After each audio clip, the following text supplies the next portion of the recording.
नमस्कार, आप देख रहे हैं द फेडरल देश। मैं हूं मनीष कुमार। बिहार में नीतीश युग का अंत हो चुका है और बिहार के नए सम्राट कौन होंगे, उनका नाम भी सामने आ गया है, जो कि फिलहाल डिप्टी सीएम है, सम्राट चौधरी। और इसी पे चर्चा करने के लिए हमारे साथ द फेडरल के political editor Puneet Nicholas Yadav जुड़ चुके हैं।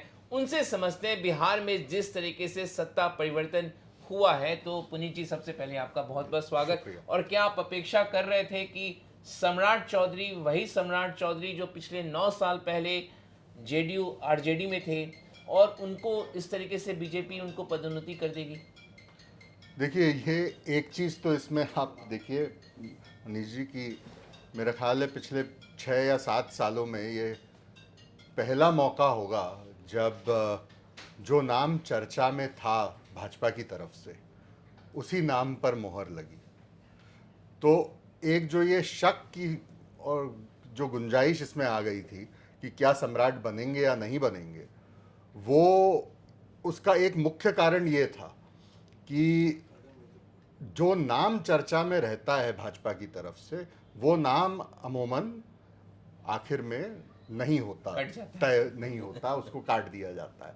तो पहली बार पिछले 6-7 साल में ये हुआ कि चर्चा में जो नाम चल रहा था, जिसको फ्रंट रनर बताया जा रहा था, वही आखिरकार मुख्यमंत्री बने।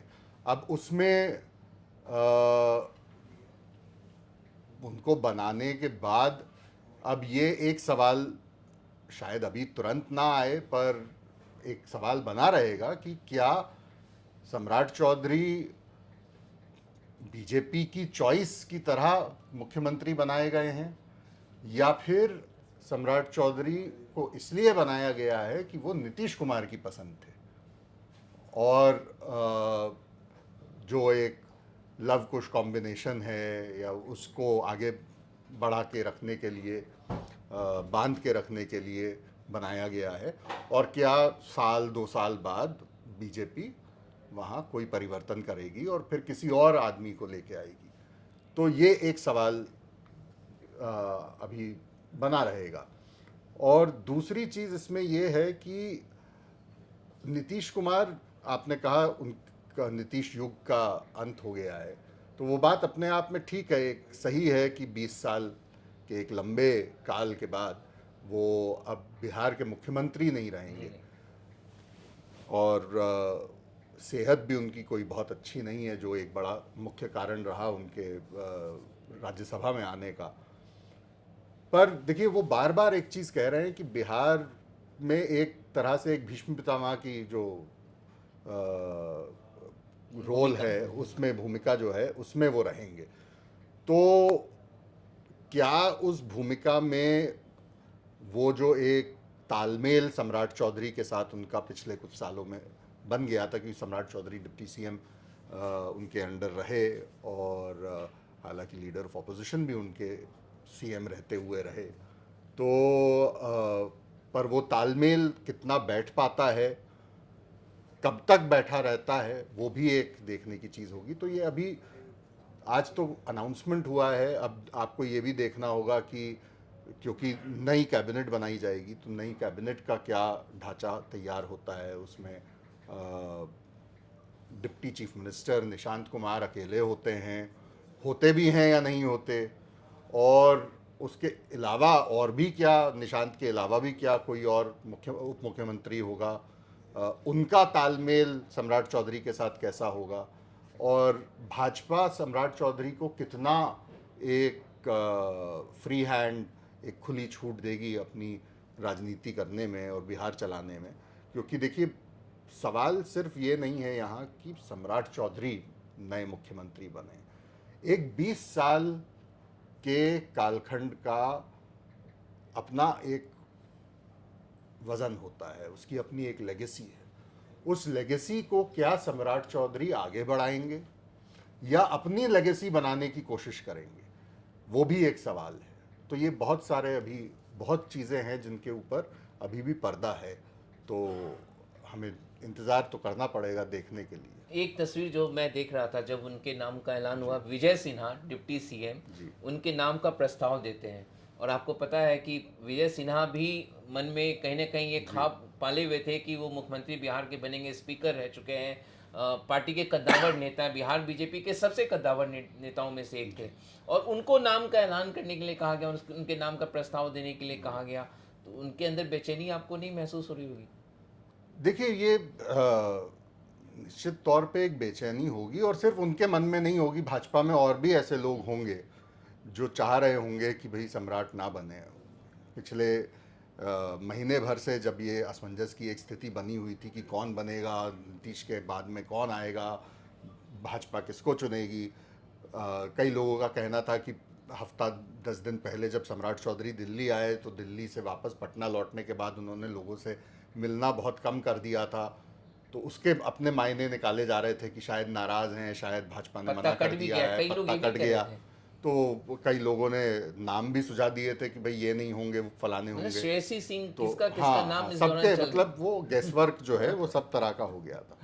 पर इन सब चीज़ों के बावजूद मनीष जी, देखिए, एक चीज़ है कि भाजपा से राजनीतिक और एक विचारधारा के स्तर पर आपका कोई भी एक मतभेद हो सकता है, एक डिफरेंस ऑफ ओपिनियन हो सकता है, पर एक चीज़ है भाजपा के अंदर, वो पार्टी का डिसिप्लिन है, उसको आप दरकिनार नहीं कर सकते। और ये डिसिप्लिन ऐसे मौक़ों पे झलकता है जब आप देखेंगे, जैसे राजस्थान में सब जानते थे कि वसुंधरा राजे मुख्यमंत्री बनना चाहती थी, आज भी बनना चाहती हैं, रह रहे के वो दर्द उनका फूटता रहता है, पर उन्हीं के हाथ से वो पर्ची निकलवा दी और पढ़वा दी गई कि भजनलाल शर्मा बनेंगे। ठीक है, मध्य प्रदेश में जिस इंसान को शिवराज सिंह चौहान ने मंत्री बनाया था पहली बार, और क्योंकि मैं मध्य प्रदेश से हूँ तो मुझे ये जानकारी है कि कई बार ये होता था मध्य प्रदेश में कि जो अभी जो वर्तमान के वहाँ मुख्यमंत्री हैं वो भाजपा के दूसरे नेताओं से अपनी अर्जी लगवाया करते थे शिवराज सिंह के पास कि मुझे कोई अच्छा मंत्रालय दे दिया जाए, या मुझे पार्टी में थोड़ा कोई बड़ा ओहदा दे दिया जाए। और उसी इंसान की, मोहन यादव की मैं बात कर रहा हूँ, उनकी जो घोषणा है वो शिवराज सिंह से करवा दी गई। सब जानते थे कि शिवराज सिंह के नेतृत्व में आप चुनाव जीते हो, वो खुद चाहते थे कि वो मुख्यमंत्री बने, पर नहीं बन पाए। लेकिन उसके बाद भी सरकार वैसे चल रही है जैसे अब एक भाजपा के अंदर कम से कम उसमें कोई चैलेंज के तौर पर कि नहीं साहब, एक खेमा है जो इनको एक्सेप्ट नहीं कर रहा है, वो नहीं सामने आया। मेरे जहन में अभी पिछले इतने सालों में एक या दो शायद ऐसे कोई उदाहरण आपके सामने होंगे जहां भाजपा का चुना हुआ मुख्यमंत्री, और भाजपा का चुना हुआ मुख्यमंत्री से मेरा से मायने हैं कि जो शीर्ष नेतृत्व ने जिसको बैठाया है, नरेंद्र मोदी और अमित शाह की जो चॉइस रहे, उनके खिलाफ कोई उनकी मुखालफत करने वाला पब्लिकली आकर के कुछ कहा हो। एक BS येदियुरप्पा के वक्त ये कर्नाटका में होता था, और बहुत उससे बहुत छोटे कम लेवल पर थोड़ा बहुत त्रिपुरा में जब बिप्लब देब मुख्यमंत्री थे तब ये थोड़ा बहुत देखने को मिला, और कुछ हद तक हिमंतो बिश्व शर्मा के साथ असम में आपको, वो भी पब्लिकली इतना नहीं है, वो तो वहाँ मतलब अब जैसे राजन गोहेन थे, बहुत सीनियर मंत्री और सीनियर नेता भाजपा के, तो उन्होंने तो खैर पार्टी छोड़ दी, पर अदरवाइज भाजपा के अंदर ये नहीं आपको देखने को मिलता है कि भाई इनसे नाराजगी है तो हम पार्टी लाइन के तो अगेंस्ट। सम्राट चौधरी किसके चॉइस है? क्योंकि मैं एक अभी आपके पास आने से पहले एक साउंड बाइट में अमित शाह की सुन रहा था, वो तारापुर विधानसभा चुनाव में उनके प्रचार के लिए गए थे, और वो तारापुर के मतदाताओं से कह रहे हैं कि आप इनको जिता दीजिए, मुंगेर जिला बिहार का नंबर 1 जिला बनेगा, तारापुर नंबर 1 कॉन्स्टिट्यूंसी बनेगा, और सम्राट चौधरी को हम बड़ा आदमी बनाएंगे। तो क्या अमित शाह के चॉइस है? क्या माना जाए इसको? देखिए, ये आपका बड़ा पेचीदा सा एक सवाल है मनीष जी, और इसका जवाब अगर आपको मिल जाए तो आप हमें भी बता दीजिए, क्योंकि ये जो भाजपा के अंदर ये जो सवाल होता है ना कि अब जैसे भजनलाल शर्मा किसकी चॉइस थे, या सम्राट चौधरी किसकी चॉइस है, मोहन यादव किसकी चॉइस थी, तो इसका कोई सीधा जवाब नहीं होता। कई बार मुख्यमंत्रियों को इस तरह से चुना जाता है, या एक नज़रिया लोगों का ये बन गया है कि इस तरह से चुना जाता है कि वो अपने आप में एक नेता के तौर पे ना उभर पाएं और लीडरशिप के लिए चैलेंज ना बने। तो एक वो कैटेगरी है नेताओं की जो बार बार फिर उन्हें कहीं ना कहीं हटाया और धकेला शिवराज सिंह, जाया। वसुंधरा, रमन सिंह। जी, रमन सिंह, इस तरह के उदाहरण हैं। और उसी कड़ी में फिर ऐसे लोग मुख्यमंत्री बनाए जाते हैं जिनको हैंडल करना आसान है। पुष्कर धामी हुए या मोहन यादव हुए, इस ऐसे कई उदाहरण आपके सामने हैं। अब सम्राट चौधरी के साथ ये बड़ा एक पेचीदा सवाल हो जाता है, इसलिए भी क्योंकि वो संघ की पृष्ठभूमि से नहीं आते। वो एक अग्रेसिव पॉलिटिशियन की छवि रखते हैं, जो उन्होंने पिछले, बल्कि बड़ा एक आप इसको देखें, एक आयरनी है कि ये वही सम्राट चौधरी हैं जिन्होंने जब नीतीश कुमार महागठबंधन में थे और महागठबंधन की तरफ से मुख्यमंत्री थे, तो यही सम्राट चौधरी थे जिन्होंने सर पर मुरेठा बांध लिया था और कहा था कि अब ये मुरेठा मैं तब तक नहीं खोलूंगा जब तक नीतीश कुमार को मैं मुख्यमंत्री पद से हटवा नहीं देता। तो वो अब मुरेठा तो उन्होंने पहले खोल लिया था जब वो उप मुख्यमंत्री बने, पर अल्टीमेटली नीतीश कुमार को रिप्लेस तो वही कर रहे हैं। और ये कहा जा रहा है कि नीतीश कुमार की भी राय इसमें शामिल थी कि मेरे बाद सम्राट को बनाया जाए। तो अब इसमें जहाँ तक बिहार से हम लोगों से सुन रहे हैं और संघ के लोगों से सुन रहे हैं, तो संघ इस डिसीजन से बहुत खुश नहीं है कि सम्राट को बनाया गया है। और इसलिए मैंने शुरुआत में ही कहा कि वो कितने वक्त तक मुख्यमंत्री बने रहेंगे, कितना लंबा उनका मुख्यमंत्री काल रहेगा, ये अभी भी एक अपने आप में एक सवाल है। तो चॉइस वो शायद एक कॉम्प्रोमाइज चॉइस हैं। उसका जो सबसे सीधा जवाब मुझे लगता है वो ये कि एक कॉम्प्रोमाइज कैंडिडेट की तौर पर हैं। कब तक रहेंगे ये पता नहीं। क्योंकि सम्राट चौधरी के पिता शकुनी चौधरी खुद एक बड़े बिहार के नेता रहे हैं, तो जो बीजेपी परिवारवाद को लेकर कांग्रेस पे, तमाम अन्य दलों पे लगातार अटैक करती है, अब सम्राट चौधरी तो बिहार में जीता जागता परिवारवाद के नए चेहरे हैं। और एक और मेरा प्रश्न इसी के साथ, क्या वो आरजेडी में होते, क्या जेडीयू में होते, तो क्या कभी सम्राट चौधरी ये सपना देख सकते थे कि वो बिहार के इस गद्दी पे बैठ पाते? तो देखिए, ये जो आपने दो सवाल एक साथ पूछे हैं, तो ये दो सवालों का जवाब एक तरह से आपको बिहार में भाजपा इसका जवाब ऐसे ही भुनाएगी कि देखिए, क्या आप सोच सकते थे कि आरजेडी में कोई गैर लालू परिवार का आदमी मुख्यमंत्री बने? तो ठीक है, शकुनी चौधरी के बेटे हैं, लेकिन हमने उनको वो ऊंचाई दी जो उन्हें किसी और पार्टी में नहीं मिलती। लेकिन इसके बावजूद ये सवाल बना रहेगा कि परिवारवाद के खिलाफ इतनी एक स्ट्रांग पोजीशन रखने वाली पार्टी किस तरह बार बार परिवारवाद को बढ़ावा देती है, चाहे वो सम्राट चौधरी को मुख्यमंत्री बनाने में हो, या आप केंद्र में कई सारे मंत्रियों को देख लीजिए, ज्योतिरादित्य सिंधिया से लेकर के जो है पीयूष गोयल तक, सब किसी ना किसी बीजेपी नेता या राजनीतिक नेता से या राजनीतिक परिवार से ताल्लुक़ रखते हैं। कई स्टेट्स में बड़े बड़े मंत्री सब और जो बीजेपी प्रेसिडेंट्स हैं या विधायक दल के नेता हैं वो हैं। पर बिहार में एक सवाल ये शायद इससे भी बड़ा बन सकता है, अब वो उसमें विपक्ष की भूमिका देखनी पड़ेगी कि क्या होती है, कि पिछले 20 सालों में नीतीश कुमार की राजनीति में ये बात बार बार आती थी कि एक, क्योंकि वो भी परिवारवाद के खिलाफ थे, वो भी निशांत कुमार को उन्होंने सिर्फ पिछले कुछ सालों में जब उनकी तबीयत बिगड़ने लगी तब निशांत कुमार को उन्होंने आगे किया, नहीं तो 5 साल पहले तक निशांत कुमार बिहार में कोई घर घर का नाम नहीं जानता था। भी नहीं था। तो अब एक स्थिति ऐसी बन रही है जहां सुनने में जो अभी तक आ रहा है, हालांकि कैबिनेट का पूरा जो एक ब्लूप्रिंट है वो हमारे सामने नहीं है, पर मुख्यमंत्री शकुनी चौधरी के बेटे होंगे और उप मुख्यमंत्री शायद नीतीश कुमार के बेटे होंगे। तो वो जो परिवारवाद की तोहमत आप आरजेडी पे लगाते थे या बीजेपी कई दलों के ऊपर लगाती है, कांग्रेस हो, सपा हो, आरजेडी हो, अब आप किस मुंह से उस सवाल को पूछेंगे कि भाई ये परिवारवाद हो रहा है? क्योंकि अब आपकी तो सरकार में मुख्यमंत्री भी परिवारवाद के सिंबल हैं और उप मुख्यमंत्री भी वही होंगे शायद।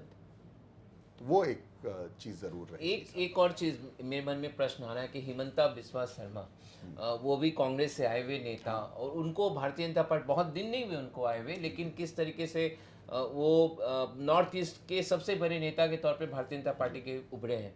और अब सम्राट चौधरी बिहार जैसे एक बड़े राज्य, दूसरा सबसे बड़ा सीट के मामले में, तीसरे सबसे बड़े सीट के मामले में राज्य, तो उसको किस तरीके से आप आंक रहे हैं कि क्या बीजेपी में आए तमाम इम्पोर्टेड नेता, उनको जिस तरीके से पार्टी लुभाती है, उनको पदोन्नति करती है, और यही एक वजह है कि तमाम विपक्षी दलों से नेता टूट के भारतीय जनता पार्टी में जा रहे हैं?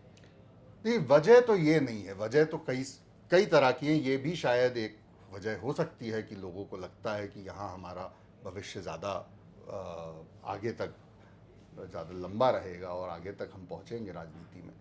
लेकिन इसमें देखिए, ये दो ही एग्जाम्पल तो आपने दिए हैं। बीजेपी कितने राज्यों में सरकार में है, केंद्र में भी सरकार में है, और ये बात सही है कि कई नेताओं को तोड़ के बीजेपी में लाया गया है, अलग विभिन्न पार्टियों से। उनके एलाइज की पार्टी से भी तोड़ लेते हैं वो, तो जो है मतलब जब उनको मन हो तो वो अपने एलाइज को भी नहीं छोड़ते, वहाँ से भी नेता तोड़ के ले आते हैं। पर जो बात सम्राट चौधरी और हिमंता के कंपैरिजन की है, तो ये दोनों बहुत अलग अलग सिचुएशंस को बयान करती है। सम्राट चौधरी के मुख्यमंत्री बनने में, जैसा मैंने पहले कहा, कि कहीं ना कहीं नीतीश कुमार की राय का भी अपना एक महत्व होगा।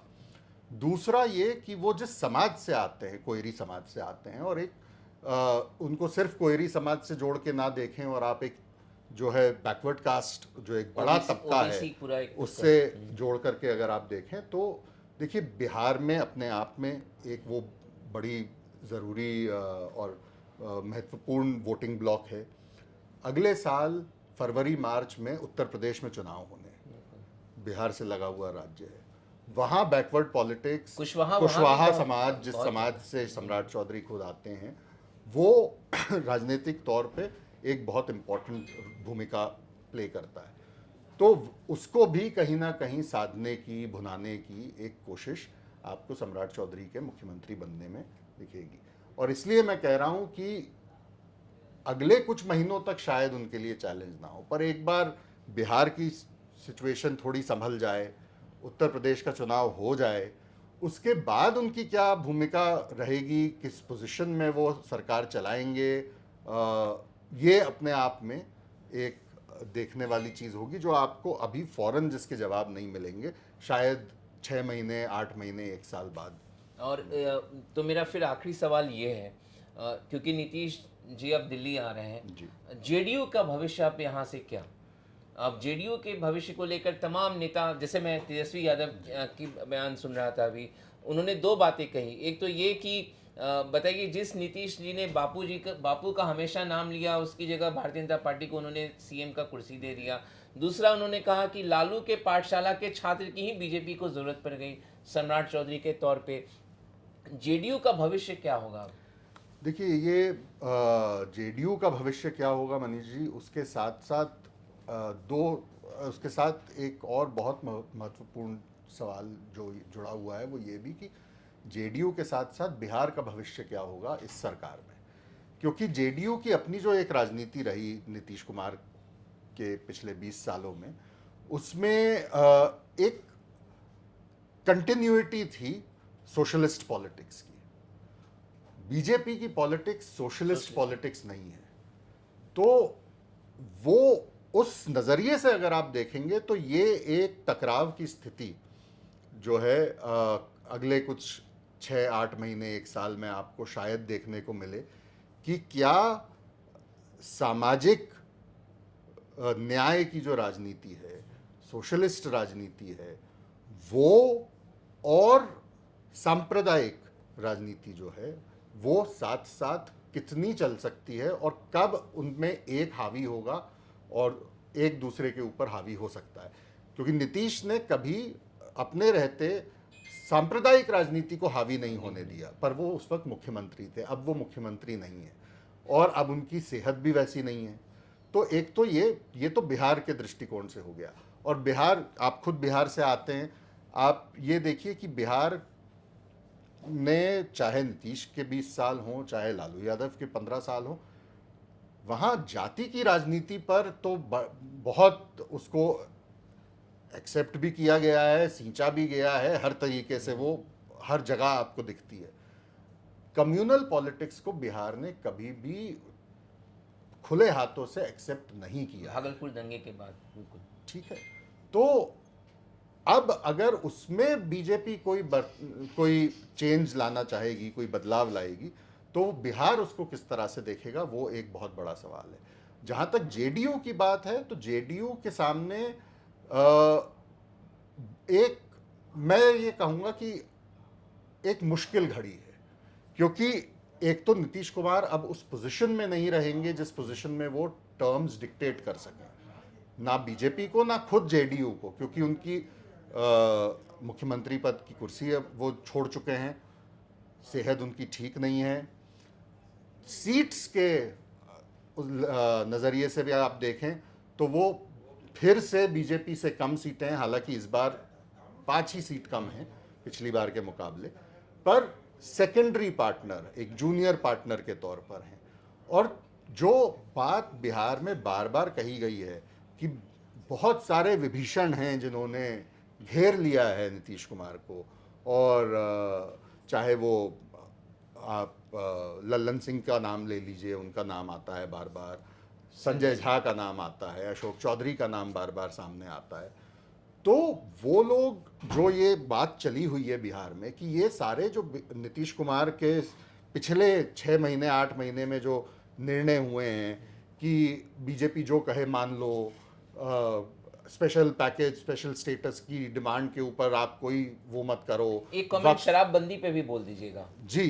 तो ये सारी चीज़ें जो हैं, अब जैसे शराबबंदी पे भी नीतीश कुमार के लिए वो एक आर्टिकल ऑफ फेथ था, पर बीजेपी से शराबबंदी में कई तरह की राय आती रहती है कि नहीं साहब इसको रिलैक्स कर दीजिए और इसको ऐसा कर दीजिए, वैसा कर दीजिए। तो ये सारी जो चीज़ें हैं, ये अब नीतीश कुमार कितनी दृढ़ता के साथ रख पाएंगे, उस पर सभी को एक आशंका है कि वो नहीं होगा।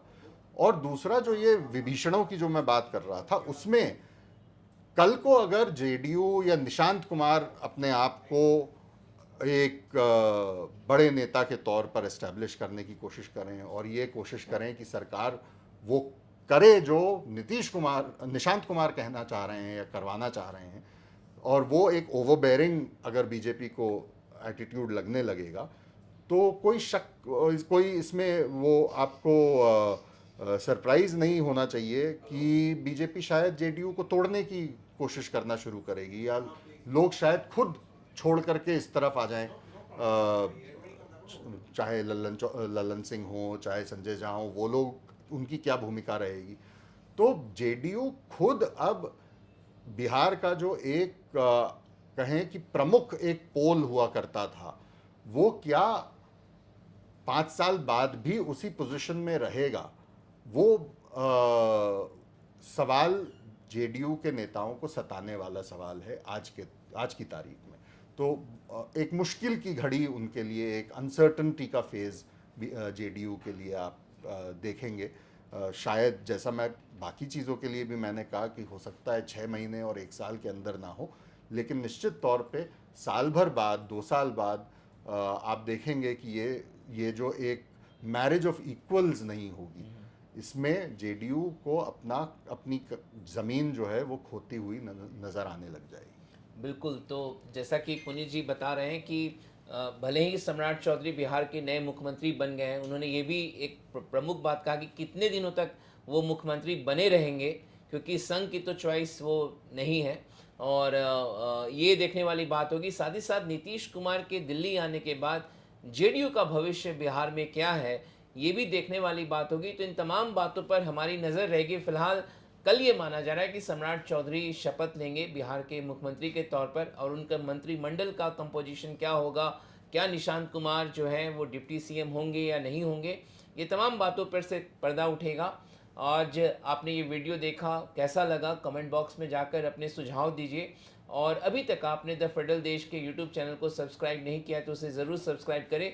पुनीत निकोलस यादव हमारे साथ जुड़े थे, आपका सर बहुत बहुत शुक्रिया इस चर्चा में जुड़ने के लिए। और इस वीडियो को आप देखिए और अपनी राय दीजिए। देखने के लिए बहुत बहुत शुक्रिया, धन्यवाद।